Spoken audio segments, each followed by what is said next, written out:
Si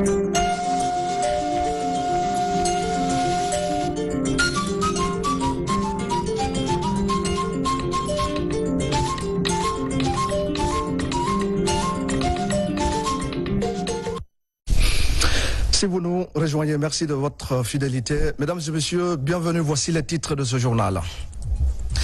C'est aujourd'hui que l'on célèbre la journée mondiale de la dignité des victimes de la traite des personnes.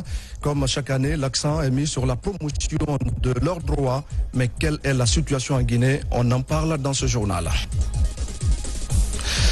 La Guinée a l'honneur au Salon africain de l'invention et de l'entreprise innovante d'Abidjan. C'est un de nos compatriotes qui rafle le prix du meilleur inventeur dans le domaine de l'énergie, un exploit sur lequel nous reviendrons avec notre envoyé spécial. Satisfaction également pour les populations de plusieurs localités de Dabola et d'Inguiraï. Elles peuvent désormais mieux circuler et écouler facilement leurs produits. C'est grâce notamment à un pont qui vient d'être réalisé. On en parle également dans cette session d'information. Voilà pour le sommaire. Bonsoir à tous. La communauté internationale célèbre donc ce 30 juillet la journée mondiale de la dignité des victimes de la traite des êtres humains. Faire connaître la situation des victimes de la traite et promouvoir leurs droits est le thème retenu cette année. En Guinée, des avancées importantes sont enregistrées dans la lutte contre ces pratiques. Des résultats obtenus grâce aux efforts du gouvernement guinéen et de ses partenaires. Mohamed de Camara. Le 30 juillet de chaque année reste consacré à la célébration de la Journée mondiale de la dignité des victimes de la traite des êtres humains. Faire connaître la situation des victimes de la traite des êtres humains et promouvoir, protéger leurs droits est le thème retenu. L'accent est mis cette année sur la protection des droits des victimes. En Guinée, des avancées remarquables sont notés dans la lutte. Nous avons fait assez d'efforts pour mettre fin à cette pratique dans notre pays. Alors, les efforts du gouvernement se sont illustrés à travers l'appui aux victimes, à travers l'identification des victimes, à travers le système de référencement que nous avons mis en place pour pouvoir prendre en charge les victimes. Nous sommes parvenus quand même, à travers les efforts que nous avons fournis sur le terrain, à maintenir notre classement de l'année dernière. Plusieurs partenaires accompagnent l'engagement du gouvernement guinéen à mettre fin à la pratique de la traite des êtres humains en République de Guinée. Au nom de notre bailleur principal qui est l'Union européenne et au nom de la coopération française, nous vous réitérons notre engagement sincère à toujours accompagner le gouvernement dans son effort de lutte contre la traite des personnes en Guinée. Il y a quelques mois, une loi spéciale sur la traite des êtres humains a été adoptée. Elle comprend 13 chapitres, des dispositions pénales et le renforcement de la protection des victimes sont quelques axes de la dite loi. Toutes ces actions ont permis à notre pays de quitter la zone des pays sous surveillance du classement du département d'État américain. Dans l'actualité encore, les travaux du sommet Russie-Afrique ont pris fin à Saint-Pétersbourg. 2 jours après ces travaux, les autorités russes ont invité les dirigeants africains à la célébration de la journée de la marine. Une grande parade navale a été donnée en présence des chefs de délégation, dont le ministre guinéen des Affaires étrangères, Makeme Dozo. Tout d'abord, cette visite guidée à l'intérieur de la Maison de l'Afrique. Seuls quelques chefs d'État africains ont leur portrait sur le mur. Le président de la République, le colonel Mamadi Doumbouya, figure parmi ces 8 leaders africains. Son pays fait partie des premiers sur la liste des amis de la Russie. Puis, direction la grande place pour la parade navale. 12 000 personnes prennent part à cette démonstration de force. Le chef de la délégation guinéenne précise que cette invitation symbolise le retour de la Guinée au devant de la scène internationale. Je voudrais féliciter et remercier son Excellence colonel Mamadi Doumbouya, président de la République, chef de l'État, d'avoir placé en si peu de temps notre pays à sa juste place. Il a reconquis la place de la Guinée en moins de 2 ans. À l'unité pour faire de la Guinée un pays respectable et respecté. Ceci transcende tous les critères. Comme nous l'avons dit, au nom du chef de l'État, la Guinée n'appartient à aucun pays. La Guinée travaille avec toute la communauté internationale. Et ceci pour le bonheur du peuple de Guinée. Plus de 150 navires et 120 unités d'autres engins militaires participent à cette parade. Un grand défilé sous les yeux des dirigeants de l'Afrique. Le président du Conseil national de transition était également présent à ce sommet. Dr Dansa Kourouma en a profité pour rencontrer plusieurs responsables, dont le conseiller en charge des questions climatiques du président Vladimir Poutine. Ils ont parlé non seulement du renforcement de la coopération entre les États, mais aussi du transfert de technologies, notamment dans le domaine de la santé. Ablaye Diallo. Conformément à la vision du chef de l'État, le colonel Mamadi Doumbouya, Dr Dansa Kourouma poursuit son agenda d'ouverture de la Guinée au monde avec l'ambition de cimenter davantage les relations multilatérales. Dans cette salle, il rencontre le conseiller des questions climatiques du président de la République fédérale de la Russie. Ensemble, ils évaluent les pistes et les domaines de coopération à explorer pour renforcer les liens d'amitié entre Conakry et Moscou. Encore une fois, je vous remercie infiniment pour avoir visité ce sommet. Je comprends très bien l'énorme pression de montrer la souveraineté en étant ici.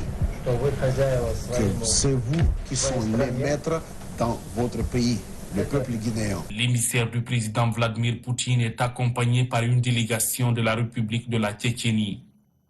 Elle est venue également exprimer la volonté des autorités tchétchènes de redynamiser la coopération avec la Guinée. L'éducation, la médecine, l'agriculture, l'industrie, le sport, ce sont les domaines et les métiers où nous sommes ouverts au dialogue et à la coopération. Voilà pourquoi nous voyons un très grand potentiel de coopération mutuellement bénéfique en Guinée et sommes prêts à faire de meilleurs efforts pour développer nos relations. Et afin d'approfondir les relations entre nos deux pays, et la République tchétchène et la République guinéenne, je voudrais vous inviter à visiter notre République afin de discuter plus en détail les questions qu'on vient de mentionner.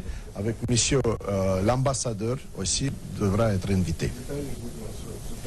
En réponse à ces différentes ambitions et pour fortifier et réussir ce partenariat, le président du Conseil national de la transition précise que la Guinée est ouverte à toute proposition qui devrait contribuer au développement socio-économique durable. Nous sommes non seulement intéressés à approfondir, à diversifier, mais à connaître mieux la République de Tchétchénie et nous invitons aussi les autorités tchétchènes à découvrir la République de Guinée. Et deuxième chose, nous avons focalisé la réflexion sur 3 domaines importants qui sont les domaines prioritaires de la Guinée. C'est l'éducation, la santé. Et des femmes meurent encore en Guinée à l'accouchement. On n'a pas d'hôpital de référence dans le domaine de la pédiatrie.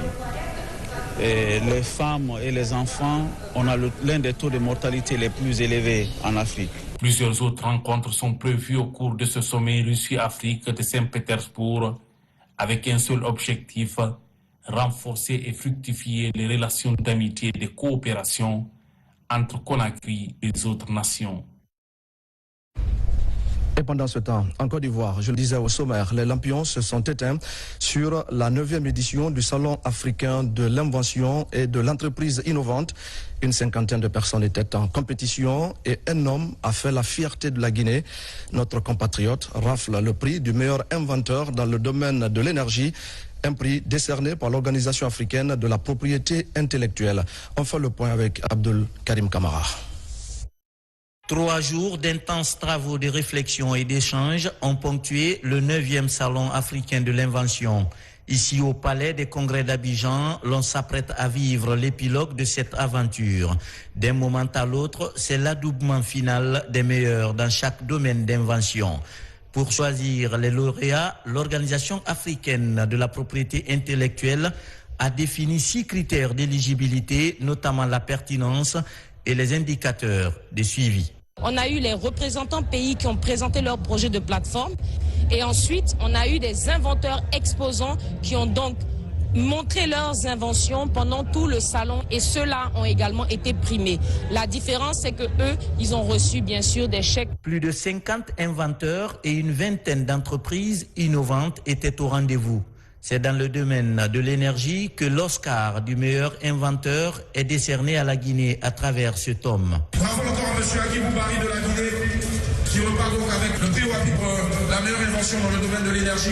Il gagne la somme d'1 500 000 francs CFA plus un diplôme pour l'invention de ce dispositif de pompage à eau, non seulement manuel, mais aussi hybride solaire pour le monde rural. Avec mon co-inventeur, nous avons toujours cru à notre créativité. C'est un honneur pour moi de remercier le chef de l'État à travers le ministère de l'Industrie pour notre participation vraiment massive à ces grands salons internationaux. Donc vous avez les résultats aujourd'hui et c'est toute la Guinée qui gagne. Nous n'avons jamais eu de doute parce qu'Agibou Barry et moi, nous avons été toujours des combattants.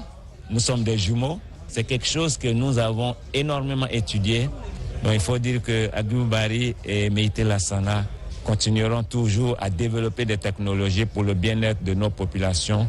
Comme le génie créateur d'Agibou Barry, tous les autres aussi de l'espace OAPI ont un seul objectif, provoquer une sorte de catharsis pour une Afrique qui crée et innove afin de détruire progressivement ces clichés qui la dépeignent au quotidien. Je voudrais en tout cas, encore une fois, exhorter notre jeunesse à se projeter dans l'avenir, à continuer d'avoir foi à la politique en fait des dirigeants africains en matière de promotion de l'industrie et également à s'approprier le concept de la propriété intellectuelle qui est en réalité l'actif immatériel le plus important dans une société et dans une entreprise. Je pense que tout ceci montre qu'il y a une dynamique africaine qui est en cours. Félicitations à tous les lauréats.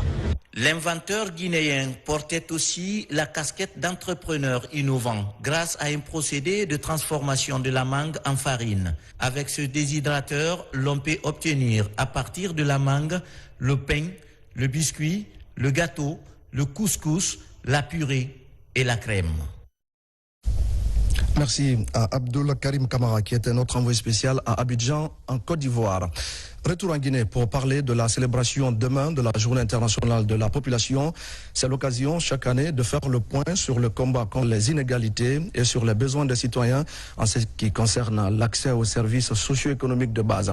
À quelques heures de cette célébration, la ministre du Plan et de la Coopération internationale a fait une déclaration dont voici quelques extraits commentés par Daouda Tabansila.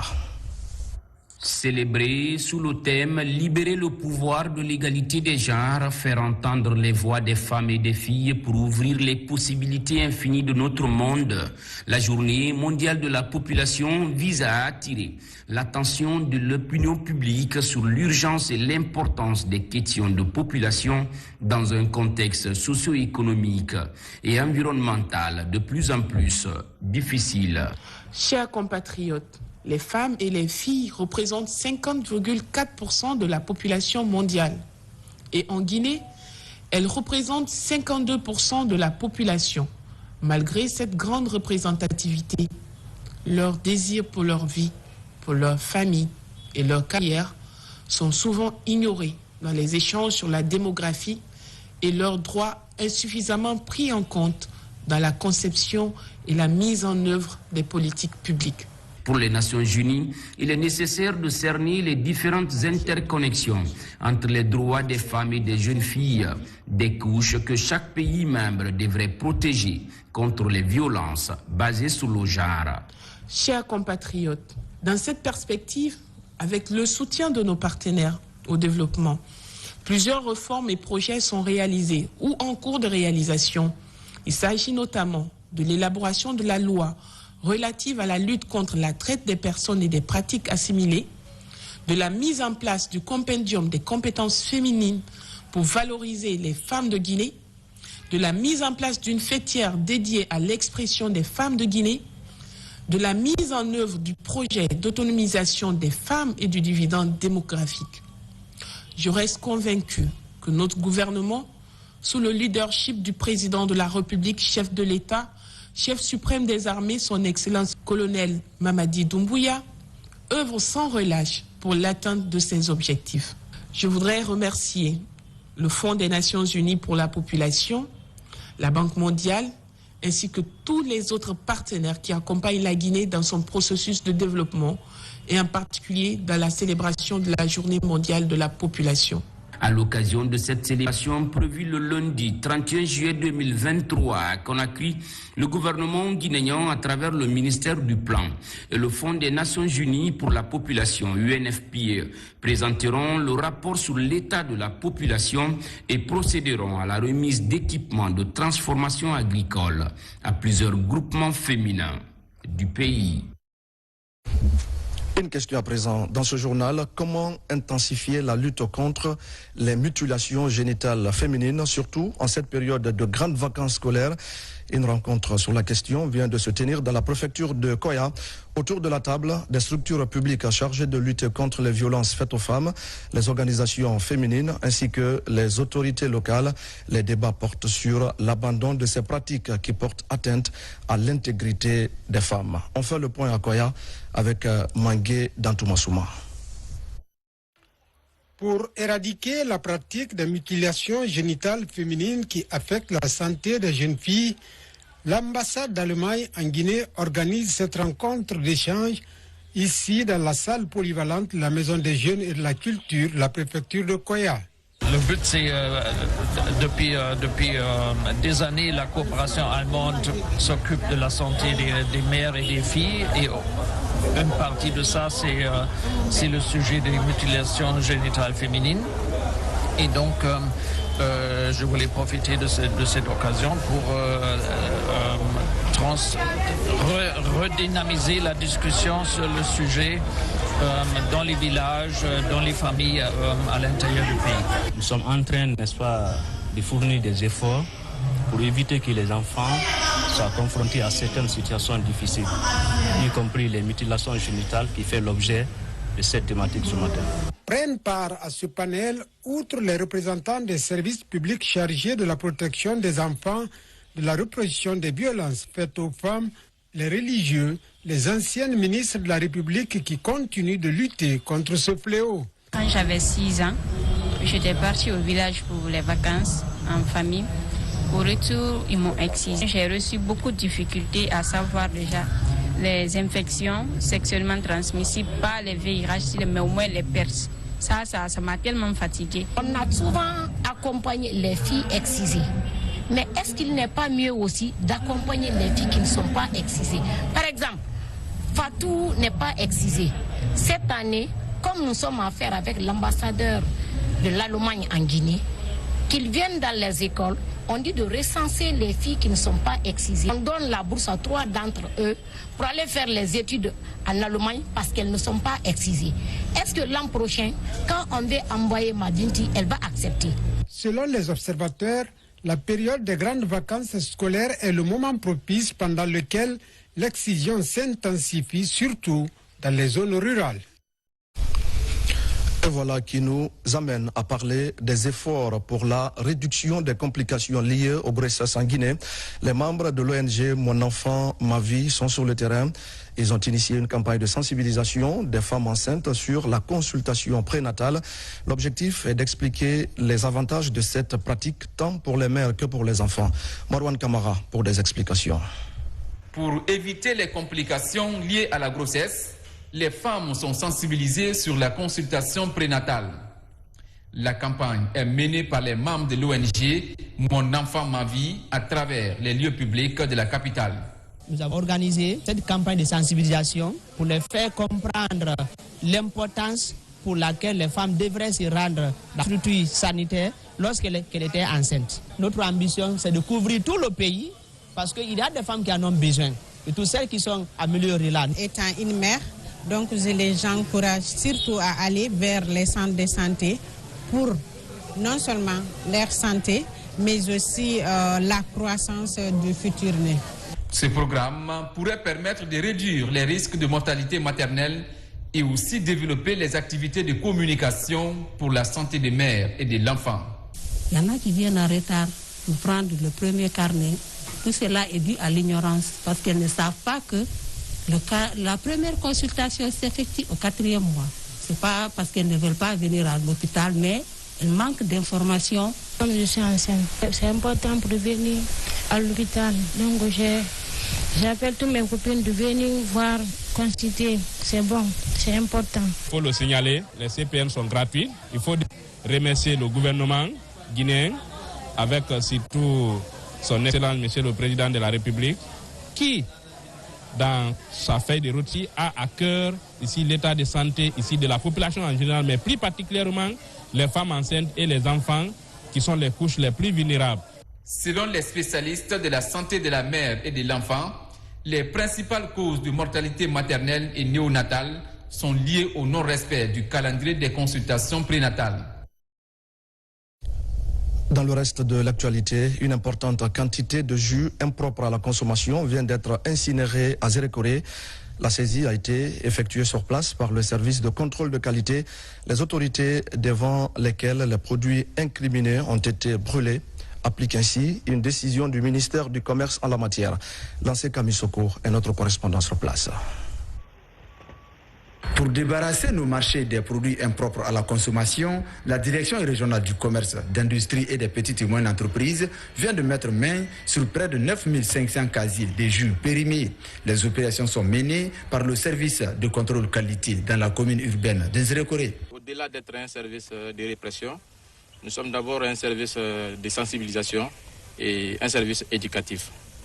Donc les saisies qui ont été faites, c'est en deux phases. Il y a certains qui ont fait des déclarations et par contre, c'est à travers nos inspections dans les magasins et boutiques que ces produits ont été saisis. Ça ne va pas s'arrêter là. Tant que le consommateur est là, nous avons pour mission de les protéger. Les jours qui vont venir également, nous allons sortir encore sur le terrain pour faire de boutique en boutique pour une activité de ratissage pour que tous les produits impropres à la consommation soient retirés dans le circuit commercial. Les opérations d'incinération de ces produits impropres se déroulent en présence des autorités judiciaires telles que préconisées par la loi en la matière. Pour ce cas précis, ce sont des commerçants eux-mêmes qui sont venus pour déclarer. Mais si on découvre après cela qu'il y en a qui gardent ces produits pour les revendre aux citoyens, cela est constitutif d'infraction à la loi pénale. Et nous n'hésiterons pas à engager des poursuites pénales contre ces personnes. Ces opérations de ratissage de nos marchés locaux s'inscrivent dans le cadre de l'application stricte de la politique du gouvernement en matière de protection de la santé des consommateurs. Une rencontre à présent, elle est importante et elle se tient dans la préfecture de Kindia. C'est pour renforcer les capacités des acteurs de la santé sur la gestion des urgences.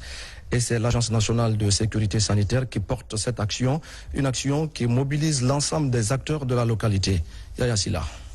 Les autorités sanitaires guinéennes ne veulent plus laisser les bras pour attendre les épidémies sur leur sol. Après les expériences douloureuses d'Ebola et de Covid-19, l'Agence nationale de sécurité sanitaire prépare les acteurs de la santé des districts sanitaires du pays pour la gestion des urgences.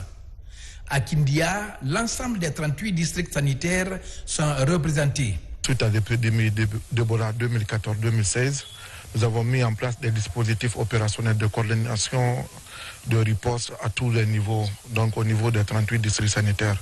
Donc l'objectif, c'était de renforcer les capacités de ces acteurs.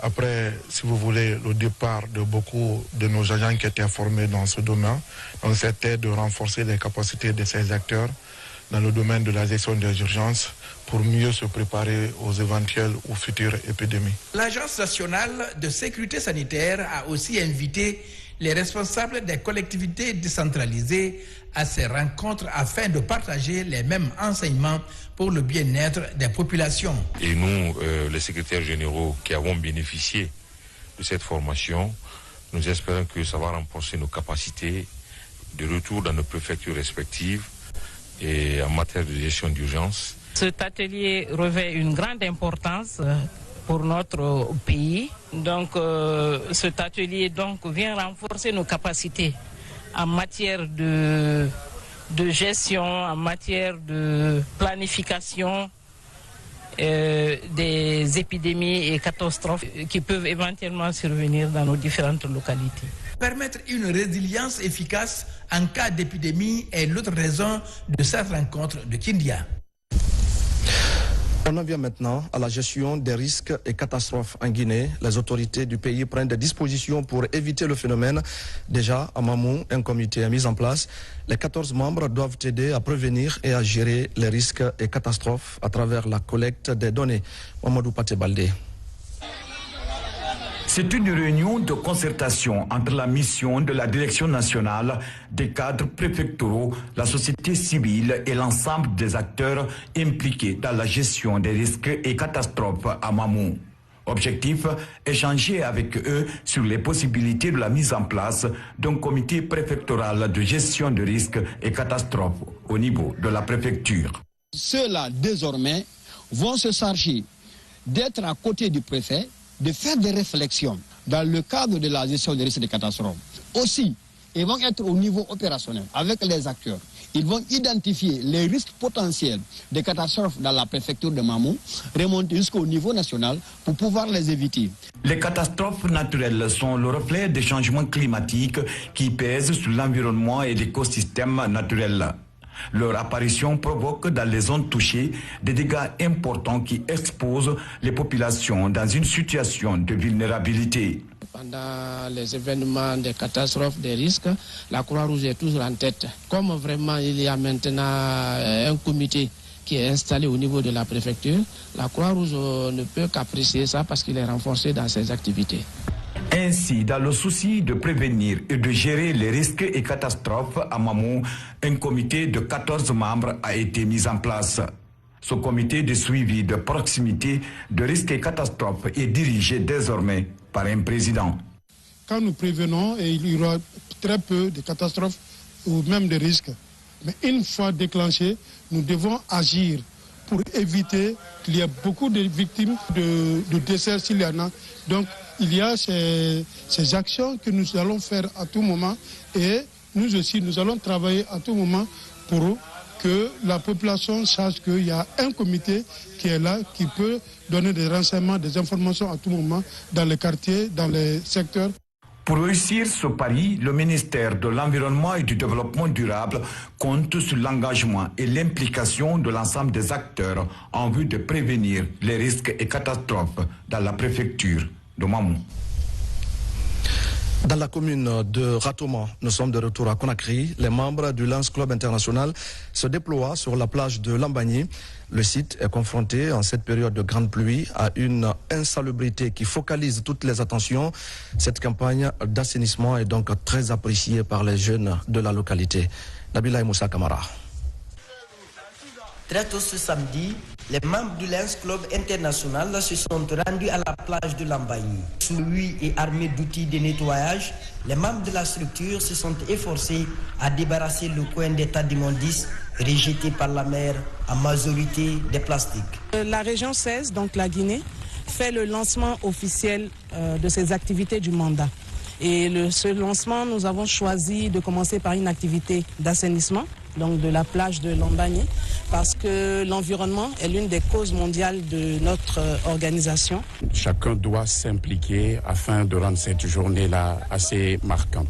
Et c'est en posant cet acte-là de venir aujourd'hui nettoyer cette plage-là que nous contribuons parfaitement à cette journée. Et après quelques heures de travail, ce côté de la plage, autrefois insalubre, est de nouveau assaini. Et grâce au concours des jeunes riverains, le travail est rendu facile. C'est un travail très important aussi pour nous-mêmes. Donc on est obligé de les accompagner et l'assister pour faire ce travail parce que c'est très important aussi pour nous. Quand tu viens à un coin, si c'est sale, tu ne peux pas content. Mais si le coin est propre, tu vas content. Si la pluie vient, les jardins montent. C'est pour cela, chaque jour, nous, on descend nettoyer les jardins. Ce site balnéaire de Lambagny, qui est très apprécié des jeunes pour se récréer, bénéficie de cette action de la part du Lions Club International. Une activité qui s'est déroulée dans la joie et l'enthousiasme. Et puis, dans son programme de réforme et de modernisation de la poste guinéenne, la Direction générale a initié cette semaine le projet dénommé Jeudi de la Poste. Le concept vise à faire une réduction de 25% sur tous les mouvements des colis postaux. Amadou Touré.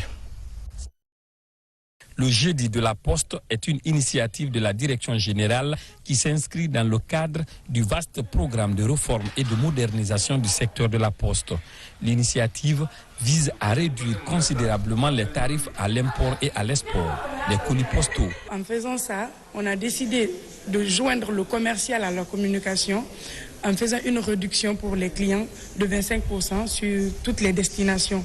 Donc sur tous les envois, que ce soit les colis ou les courriers, vous aurez une réduction de 25% tous les jeudis.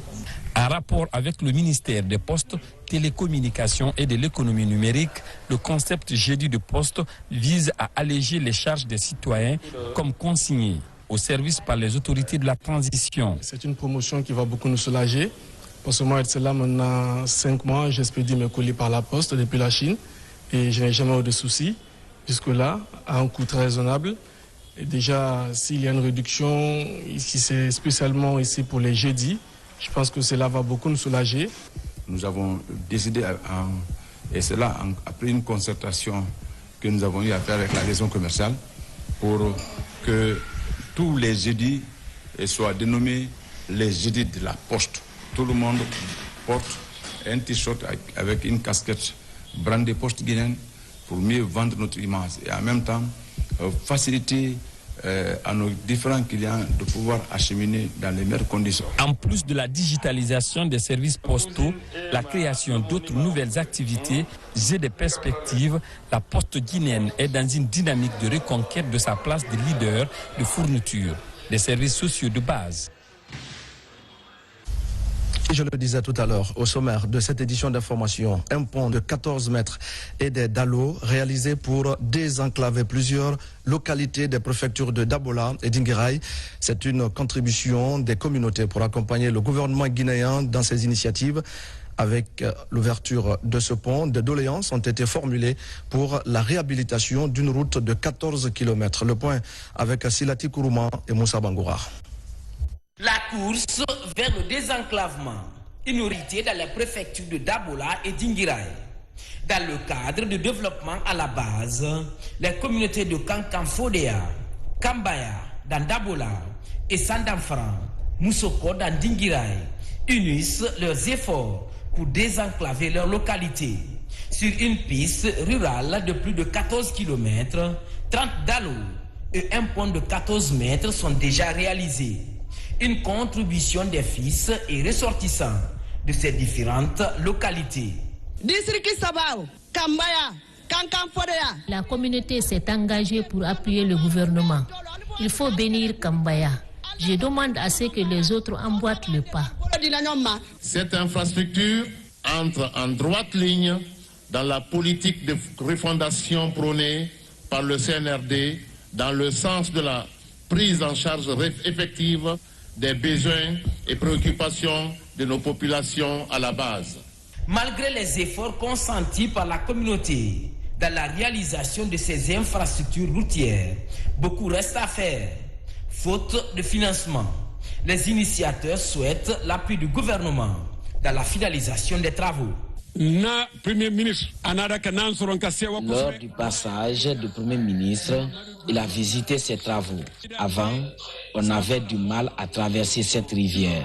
Aujourd'hui, on a pu mettre le pont. C'est pourquoi nous avons appelé les autorités de venir partager ce sacrifice avec nous.